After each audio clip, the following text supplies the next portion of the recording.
Hey guys, it's Houston Curtis. Today I am going to be walking you through part one of a cheating scandal that is going on in a few of the Texas card rooms.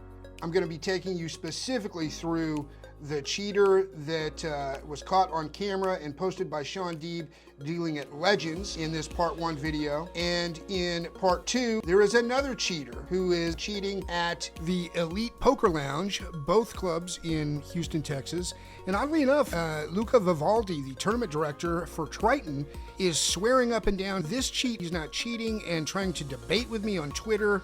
And it's just weird and suspicious why this guy is backing this dealer, even after I told him I would prove beyond the shadow of a doubt through step-by-step video footage that he is cheating.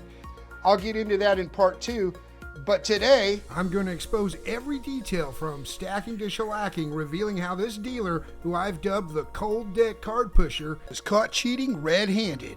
So without any further ado, let's get into part one of the cheating scandal that's going on in Texas.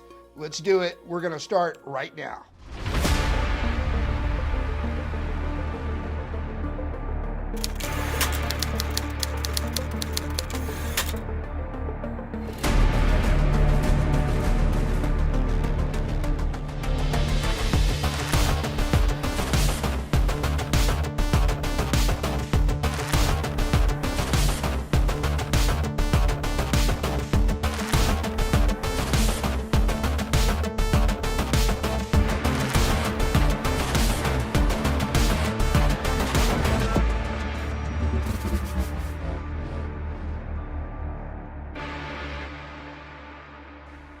All right, so let's break this down step by step.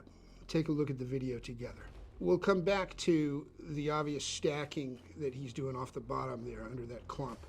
But he puts the cut card out in front of him first. That is no-no number one. You never put the cut card out in front first. So if you guys see a dealer place the cut card in front of the shuffle before riffling begins, just ask him or her to stop and start over following proper procedure.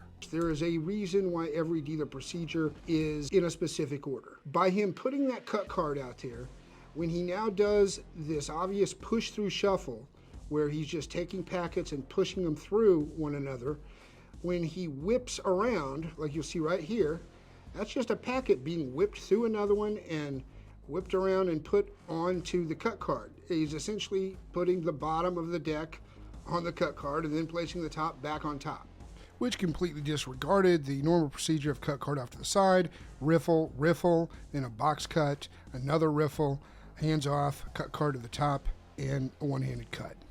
So step one, don't be shy about policing dealers to follow the industry standard riffle, riffle, box riffle, cut card procedure. All right, let me break down what's going on here. The video starts with the dealer holding the cards with an out jog slug secured on the top, and you can tell that he's culling them off the bottom, and he's placing the bottom slug underneath the top slug that has been pre-counted and stacked prior to the footage beginning. Then he already pushes the cut card out in front, which we've talked about, and he starts the push through false shuffle. Now watch. You can clearly see that he's making a V, and those packets are going right through each other. They're not actually being shuffled in any way, shape, or form. It comes around again when this guy's hand gets out of the way. All right, here comes another one. This time he even misses the riffle. He has to start again. All right, now watch. Watch. The riffle goes down. The V gets turned. You see that V, and you see him grab the other ends, and then he doesn't even bother with a box cut. He just whips the bottom packet right out, puts it back on bottom, and the other one on top. Okay, let's do a complete breakdown of the push-through shuffle. But let's just break down what a push-through shuffle is. He is starting with a normal riffle, but then he pushes at a big V angle like this. Those packets are getting pushed right through each other, and once they get far enough through, he just grabs them on the other sides and pulls them back through, and they've not been shuffled at all. Then he does it again, all right, in a really obvious way. Then he whips what is already the bottom part of the packet around and places it on the cut card and completes the cut. Have those cards been mixed? You tell me. That is perfect new deck order. They've not been mixed at all in this case. Now, a more professional mechanic could do a better job of this and do the riffles, make them look more realistic, and even add a false box cut. But take a look at this. Put the cut card out, and it should, see, I should be going to another riffle before that cut card goes out. The reason I want it out there now is because I'm doing a push-through shuffle, and I do not want and can't take my hands off these cards to do a one-handed cut, because you will see that I'm cheating. All right, so you do the last push-through if the cut card's already out there. I can't like stop and whip the cut card around, so you put it out sooner. Then you go to the cut and take this hand off quickly, and a lot of people will see that and think, yeah, that was a one-handed cut. When in reality, as you can see, the deck has not been shuffled at all and still remains in complete new deck order. All right, now let's break down how the cheat is stacking the deck. All right, let's take this board for an example. We only saw the cheat from when the video started. All right, so let's make a couple assumptions. Because we know he's cheating because he did not shuffle those cards. So let's assume that he, in the discards, he's used a stack for the flop, turn, river. Could have just been the flop, but he did grab a big chunk off there. Those could already even be on the bottom. And he could be targeting the hands that are out here or the board to do what's called a pickup call for his next hand. For ease of illustration, let's assume his partner's in seat one. Now he goes to pick these cards up, all right, drops them on top, picks this up. He might not even use the flop. He could dump that in the middle, and he knows that there's say he's doing a five-handed game. So now he's got these two aces on top. He'll put one, then he'll just start counting. 1, 2, 3, 4, 5, and then he'll slide that second ace there, and that is 1, 2, 3, 4, 5. So now he's got the aces stacked, and here's about from where we see it. We see this clump of cards, and then he kind of lifts the deck up and he starts culling from the bottom. Okay, and then he takes a big chunk, also known as a slug, and he jams that in between this clump. All right, then he goes into his dealing procedure. Okay, which is a giant push through like that, and the packets have not been mixed.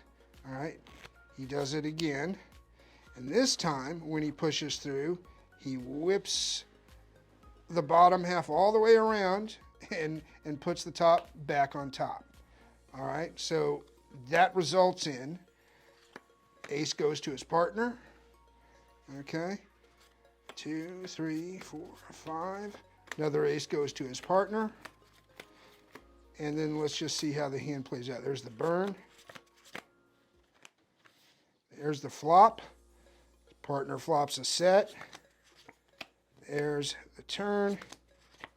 And there's the river. Now, if he was a really good mechanic, then he may have stacked a double duke in there. So the king high flush gets a lot of money in, or potentially gets a lot of money in against the boat. He starts out with a flush draw. He hits his flush on the river, but the aces fill up. And that is a perfect example of what the outcome could have been in that exact cheating scenario that Shaun Deeb caught on video. Just like in online poker, who was it that brought down the crooked online poker sites? It was the players, okay?